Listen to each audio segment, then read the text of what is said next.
और जाकर के यज्ञशाला के पास में बैठ जाती है।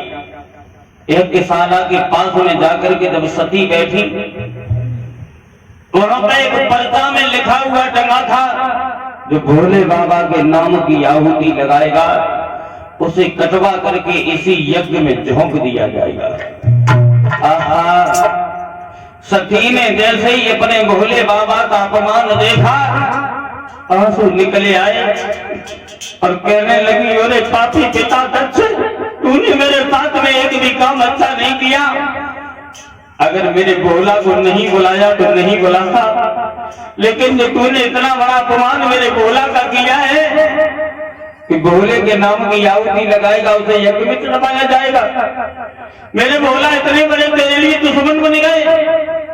सब देवता लोग बैठे हैं, इसी तरह से यहाँ भोला भी बैठे होते तो कितना शोभायमान हो रहा होता ये यज्ञ।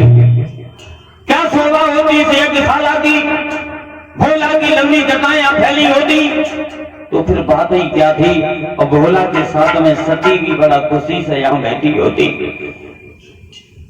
तूने मेरे भोले बाबा को पर्वत से नहीं बुलाया, भोला की भोली अकेली भागती चली आई। गलती तो सिर्फ हमारी है जो हमने भोला की अपनी बात नहीं मानी। मेरे भोला ने हमसे बहुत मना किया था कि सती वहां नहीं जाओ, और जब से सती आई तब से तूने एक भी शब्द सती से नहीं कहा, न ही सती को हालचाल तूने पूछा। अरे पापी पिता दक्ष, अब तुझे बिल्कुल अच्छा नहीं पड़ेगा। तूने एक अपने दामाद की बेइज्जती की है। दोनों हाथ जोड़े ऊपर की तरफ देख रही हैं सती और रो करके एक बात कहने लगी, देवताओं से विनती करने लगी।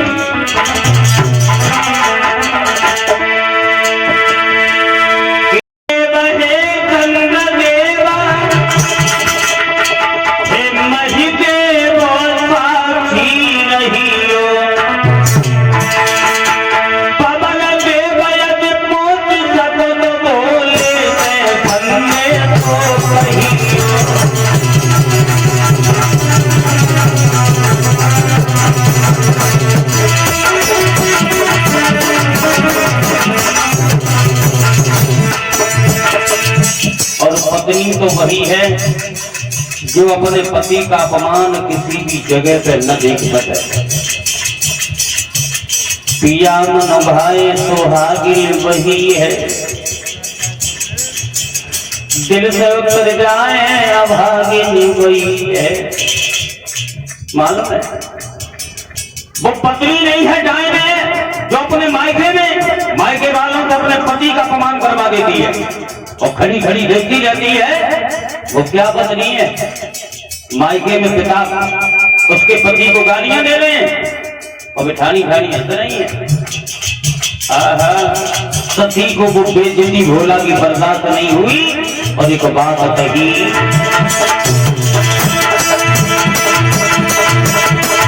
पाप के कुटिल न्यायों पे बिटिया बलिदान चढ़ाती है,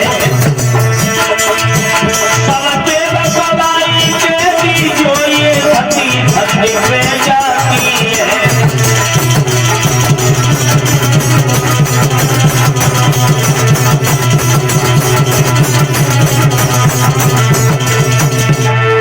देवता लोग तुम जाकर के गवाही दे देना कि आज सती ने सत्य पे अपने प्राणों को त्याग दिया। अभी यज्ञ तो लगने तो यज्ञ में ऐसा यज्ञ करवाऊंगी इस दक्ष का,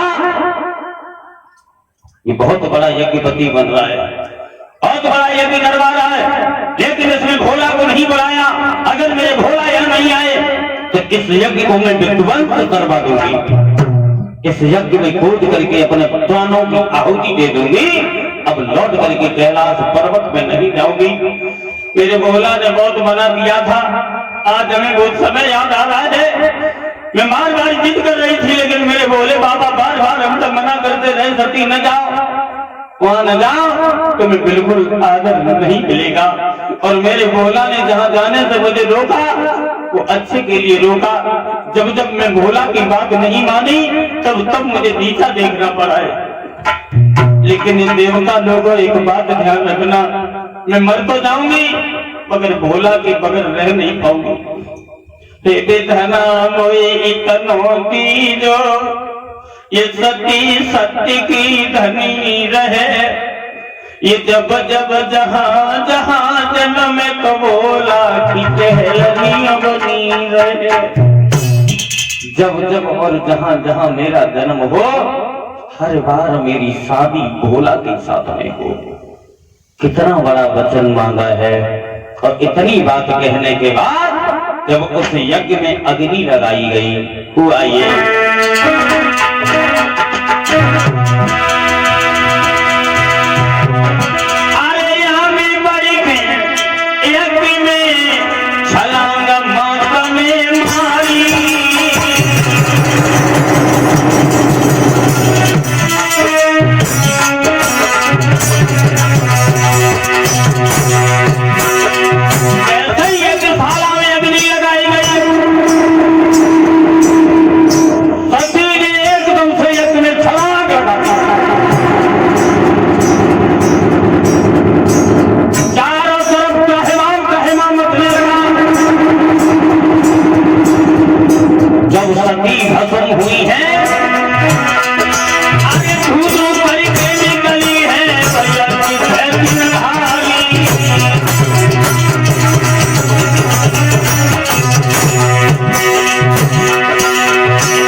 यज्ञशाला में कूद करके भस्म हो जाती, शरीर को जला दिया।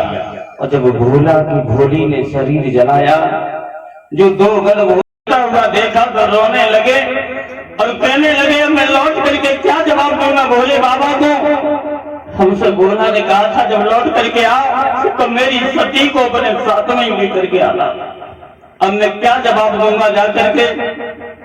उन्होंने यज्ञ को विध्वंस करना शुरू कर दिया, अग्नि को बुझाने की कोशिश करने लगे, लेकिन उनके बस की बात नहीं रही। वहां एक भृगु मुनि थे, भृगु मुनि ने कृत्या नाम की राक्षसी को उत्पन्न कर दिया जिस राक्षसी ने दोनों गढ़ों को मार मार करके भगा दिया, रोते हुए भड़भड़ाते हुए वो दोनों गढ़ कैलाश पर्वत पे पहुंचे भोले बाबा के पास।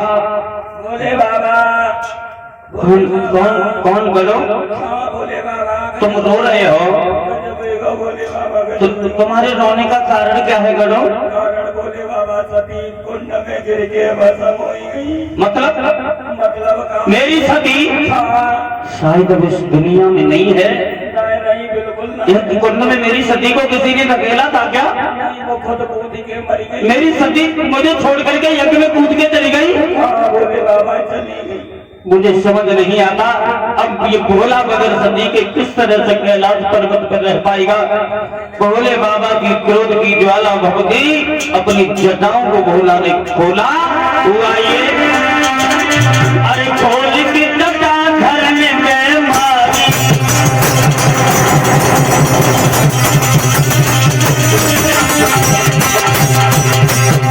एकदम से अपनी जटाओं को भोले बाबा ने क्रोध में आकर के खोला। बड़ा क्रोध में है, क्या हुआ? खोल की जटा धरने में मारी, अरे वीर भक्त प्रगट को बलिहारी।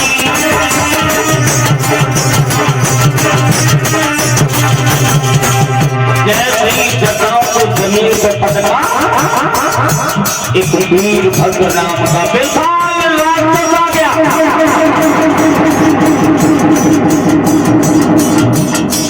वीरभद्र राक्षस को उत्पन्न किया भोला ने जटाओं को पृथ्वी में पटक करके। हुआ ये,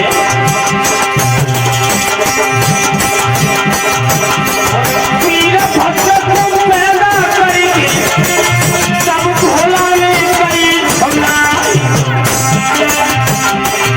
अरे राक्षस के हाथ में जाएगी और मछलियां बोल मिलाई।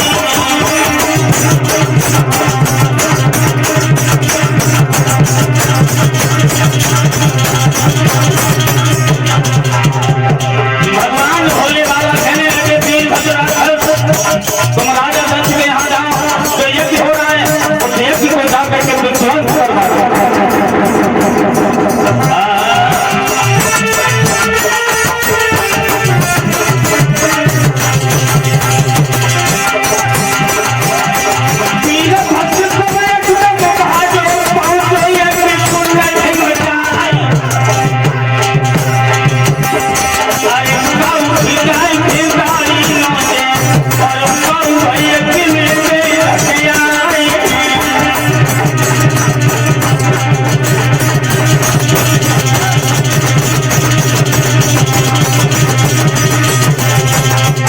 वीरभद्र नाम के राक्षस को उत्पन्न करके जब भोले बाबा ने भेजा, वीरभद्र राक्षस भाग करके गया।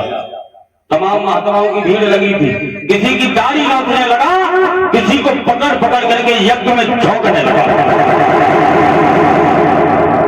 आहुतियां को कोई नहीं दे पा रहा है, तो भोला की आहुति नहीं तो किसी की आहुति नहीं लगेगी। अब केवल मनुष्यों की आहुति इस यज्ञ में लगी जा रही है। यज्ञ विध्वंस हो रहा है, आगे बढ़ता चला गया वो वीरभद्र, और आगे बढ़कर के राजा दक्ष के शीश को उड़ा दिया। शीश काटा और शीश को पकड़ करके यज्ञ कुंड में झोंक दिया। हो गई मन की, हो गया यज्ञ। जिसने अपने मन में सोच लिया कि जो भी हूं मैं हूं मैं, तो वो समझ ले कि मेरी मौत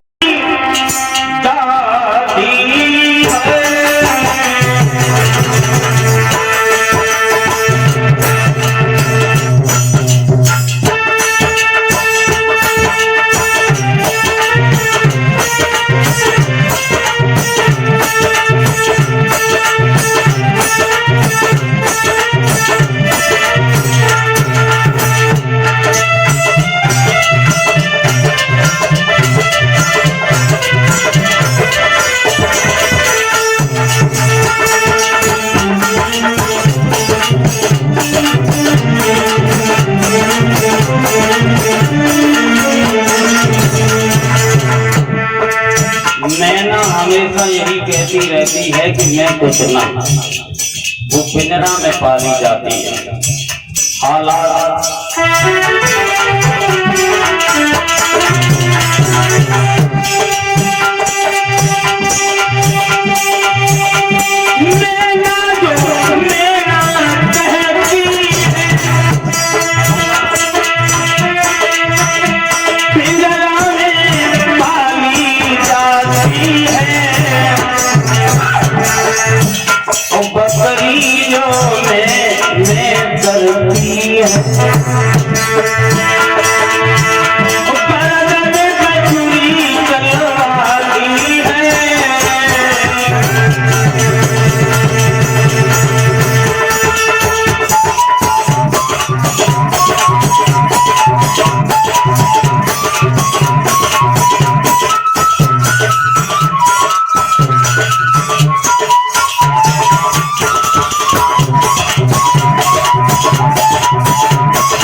मैं करने वाली इस बकरी की दुर्दशा हो जाती है। फिर हड्डी मांस अलग करके बकी आंत निकाली जाती है।